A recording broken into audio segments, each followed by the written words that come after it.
So this is a general overview of an SP. This is an SP 500. This is your hold down latch for your hopper cover. Open that up, and you have a latch here. Make sure you have this latched so the wind doesn't catch this and knock it down. So lift this up, make sure it's latched. In the hopper, when we receive it, you'll have a toolbox and manuals and a bucket here. You'll want to remove that.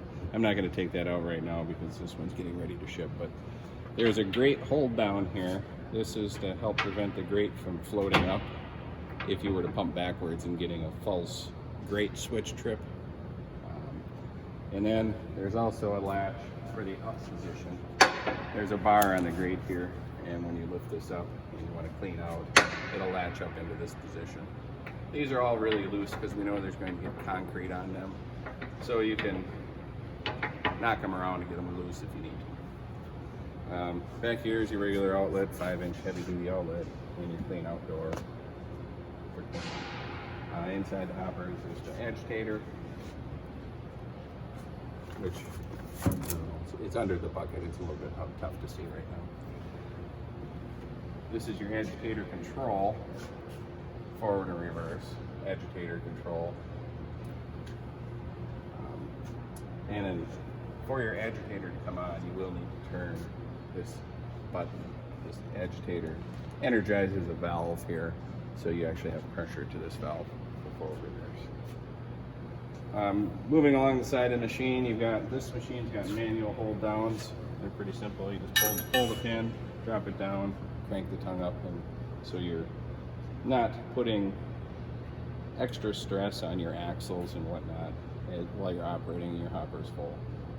It also provides some stability. While we're over here, this bank of grease zerks are to lubricate, to grease your agitator bearings and your rock shaft bearings, and then, which a little harder to see under here, but your slew cylinder bearings on both ends. So these 8 ports. You can look in your manual to get a better idea which port goes where. Moving forward here a little bit more, we've got an E-stop on each side of the hopper. Simple twist it a little bit to pop it out. This is a signal horn. This, you'll see on your machine, there's a reset button. This does not reset. This is completely for signaling on the job site. If the mixer driver's here, he wants you to know that he's almost empty, he might signal. You might want to use this for other signaling. Oh, since we're here, we might as well go over. There's a grease zerk underneath this cap for each axle. You pop that off and get to that access. Moving forward yet again, this is your fuses and relays for the entire machine. Right next to your main display and your control panel, ignition switch. This is accumulator pressure, and this is your main hydraulic pressure that the concrete pump is operating at. This is your cable remote. Your cable connects here.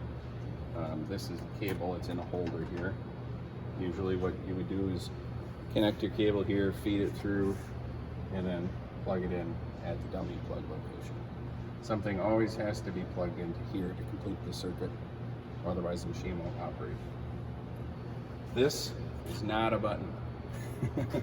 I tell people that because a lot of people think it's a button, but it's actually just a programming port for the PLC, which is located behind here. You probably will never need to use that, and while we're at it, we might as well take a look back here. This is the computer that runs the machine, all but engine functions. There's a green light on the end here. All you really need to be concerned about is that the light is green. Green is good. Next to this is you've got your oil level and temperature gauge for your hydraulic oil. So I think we covered most of this area. Right here is your accumulator. This cap unscrews and you can check the charge pressure. You can also look in the manual on how to check the charge pressure. It's pretty simple, simple check. This valve is the agitator valve, which is the valve I mentioned earlier that's activated when you press this button. And it has an override. We've tried to supply overrides for all electrical components to the extent that it's possible. There's a button on the end. If you were to have that wire break on here for some reason or some other odd situation that really shouldn't occur, you can hold this button to actuate that. As we move up the machine here, we've got our water box drain. This is closed and this is open.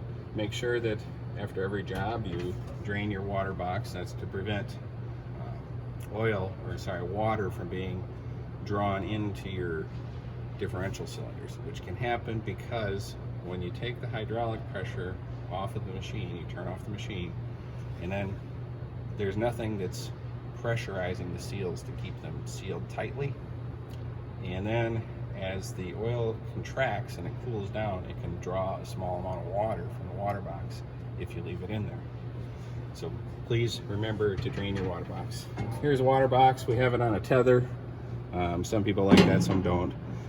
Here's the fill port to fill your water box. We have it tethered so it can't fall off. Moving up the machine a little further is our stroke limiter valve. This controls the main hydraulic pump oil flow, which in turn controls how fast your concrete's flow is, your output flow is. This also has an override in case you were to ever need it. You shouldn't have to, but say somebody cuts this wire off, well, it's not going to work. So you can take this cap off, you loosen the smaller jam nut, and there's a small Allen screw in there. The more you turn that in, the less flow there will be.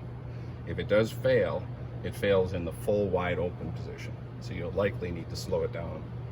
But again, that's only for an emergency sort of situation. It shouldn't be normal operation. And since we're talking about emergency situations, here's your throttle override. If again, in the unlikely event that the PLC can't communicate with the engine throttle control, this override will, when you turn the key to one position, it will turn the oil cooler fan on, and you can either bump the engine RPMs up by turning the key in increments, or you can hold it down to throttle up the engine. Next to this is the battery cutoff switch. So right now it's in the on position. If I'm going to store the machine for a long time, there is a little bit of electrical drain when the machine is just sitting. If you don't want that happening, you can turn this to the off position. And again, right in here is your clean out rake. It's stored in there for you. Your fuel fill, there's a fuel fill on each side. There is a crossover tube, so you don't need to fill each side, but it's fuel fill. And this is a breather. This is specified by the new emission laws. It's a fine mesh breather, which will need to be changed from time to time, just over the life of the machine. So as we work our way up the machine, you'll see the lifting eyes. These are, there's 4 lifting eyes, 2 in the front, 2 in the back. All of the machines have a lifting frame on there. You'll have a document box. A lot of people like to store their manuals in here or other paperwork they need to. On top, here's your air filter, and this is the air filter indicator. Obviously the air filter will need to be changed from time to time depending on how dusty your environment is. Down here, you'll see, and in the back, these are tie downs for shipping. We use those if we ship it on a flatbed. You might need to at some point too. They're there if you need them. Here's your tow chains, your safety chains. They're just tied up right now for shipping in this case, but one on each side for you. Here's your 7-pole connector with make sure you have your brake controller adjusted right. these machines have electronic brakes. We have a couple of different hitch options. There's a pintle hitch, and they can be adjusted in 3 positions based on your truck. So you can go upper, lower, or it's in the mid position now. From time to time, you should put a little grease on your jack, and that won't require as much maintenance, but every now and then a little shot of grease. The jack is a drop foot, so you don't have to crank it all the way up and down all the time, and it makes it a little more convenient. This is your safety breakaway switch. This should be connected to your vehicle, and if it was to break away, this will pull out and activate the electronic brakes.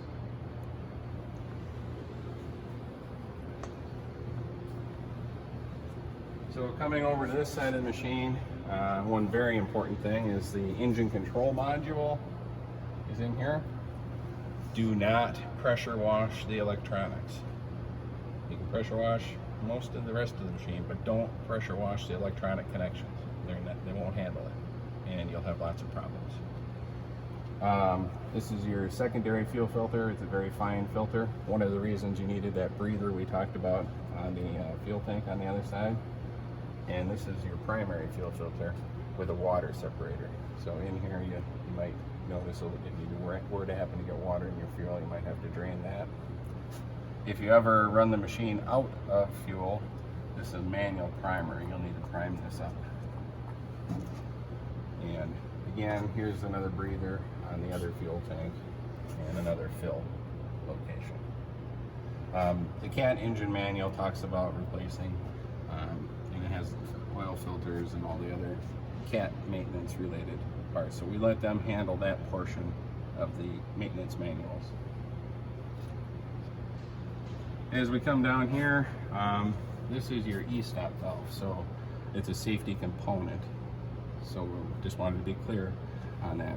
But in, again, the unlikely event that there's, say a broken e-stop, if this was to get destroyed for some reason by, say, somebody walking by with a piece of pipe and they break it off, that will activate your e-stop circuit and you won't be able to clear it. So to clean out your machine, we've given you 2 different methods to override that. Now, you are responsible for the safety of the machine at this point, so the operator is the only one allowed to do this manual override for safety reasons. But you can unplug this plug and plug it into here, and that will activate both of these valves, and you'll be able to run the machine. This is forward reverse, another lever. This is forward reverse of your pump kit to clean out. If again, even more unlikely, these wires were all to get cut off, there are manual buttons on top here. There's 2 buttons. You can hold them down manually and activate forward reverse on your pump. Now, again, that's just for an emergency operation. If, you know, for some reason something very unlikely was to happen. So you've got your main hydraulic oil filter that needs periodic maintenance. This is your oil cooler. I think we talked about the main hydraulic pump. This is the accumulator pump. Ram change. Oh, ram change.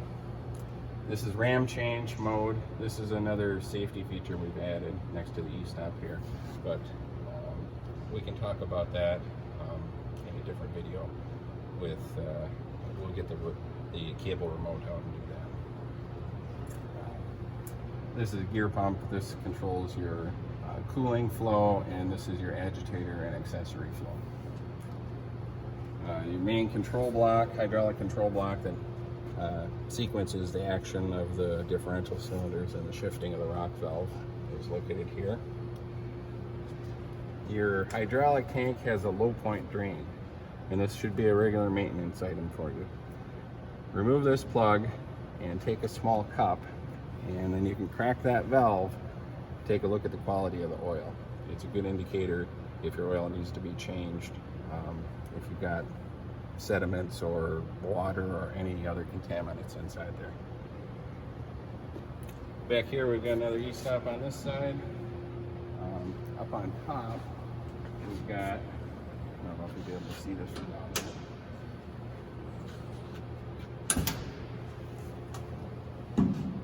Here's a clean out cap for the hydraulic tank if you need to do a full oil change and clean the hydraulic tank, and a filler breather on top for the hydraulic tank.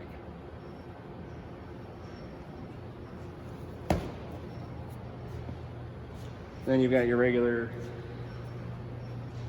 lights, stop, turn, tail lights. This side's got a license plate. That side's got a license plate light and side marker lights.